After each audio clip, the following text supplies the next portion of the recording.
I'm Baradua and welcome to another episode of Finance Wednesdays, your go-to platform for everything government related in the province.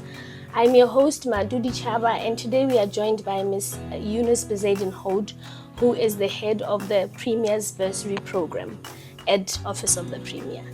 Good morning, Ms. Wookey. How are you? Good morning, Ms. Chaba. I'm well, thanks. And yourself? I'm good, thank you. Thank you so much, ma'am, for coming through and for allowing us to have this discussion when it comes to the Premier's Bursary Fund. What is the Premier's Bursary Fund and what is the motivation behind its establishment? The program is brought into life to award students in the province who are academically deserving and then financially needy. It was also established to ensure that we address the skills shortages that we do have in the province, and then also just for access to higher education as a whole for the students of the Northern Cape. Okay, and what are the processes that interested applicants need to follow when applying for the fund? The application window is actually opened. It opened on the 1st of August and is going to run until the 31st of October. So the application information can be downloaded from the Northern Cape Provincial Government website. It is also available at youth centres across the province, TVET colleges in the province.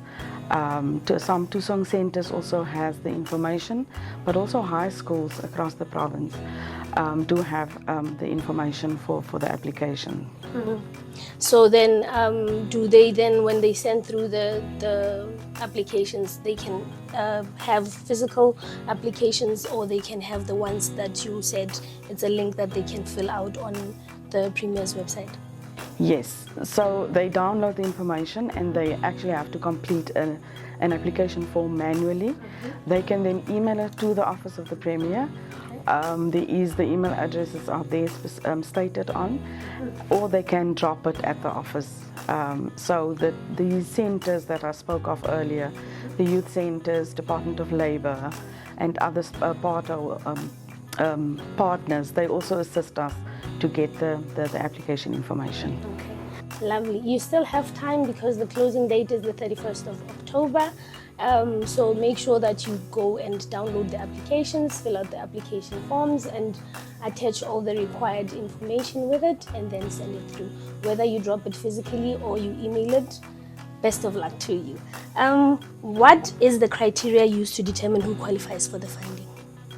So we look at academics. That is basically what we are. It's one of the criteria.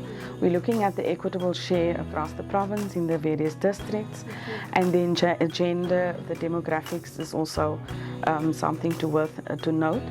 Another criteria is also STEM fields of studies are prioritized. That is your science, technology, engineering, and mathematics related fields of study. We prefer funding public institutions, but the uniqueness and the scarcity of the skill will also then be considered if we look at private institutions as well. Okay, and how has the funding impacted the lives of beneficiaries in the province? This program produced a number of graduates in various fields of study, some being employed back into the provincial government, but a lot of others employed in the private sector as well. So we make use of those alumni, and they are also serving as motivation and support to the current students that we have in the system. But it produced graduates across all fields of studies and from various institutions across the country. And are there any success stories or notable achievements you would like to share? Yes, we've got a number of medical field students who have been absorbed into the public and private sector respectively, but also other fields of studies. Our graduates are really making good strides. We have just introduced now a tracking system so that we can keep up to date with where they find themselves, and also then to act as like I said, further motivation and support to our current bursary holders. A number of graduates were produced and is successful in the labour market as it is. Lovely. And do you have any parting words for the youth of the Northern Cape when coming to education opportunities and what the fund does? Yes, we would really like to encourage our young people to apply, to access the information from the various platforms that we mentioned earlier. To the class of 25, they still have chance up until the end of this month also to apply. And we're looking forward to receive the applications and to go through it and to actually do the awarding of bursaries in line with the Premier's priorities as well. And while you were speaking, I have a closing question. What does the fund cover? Is it an entire fund? It's a complete fund, a full, where you get your study material, your tuition and accommodation? What does it cover? So there's 3 income groups that determines basically the amount that an applicant would qualify for. So that is worked out on the combined household income, and the 3 categories will then pay ultimately your registration, tuition, study material, but there is a cap on that amount, and then also accommodation. Accommodation has to be accredited, and it has to be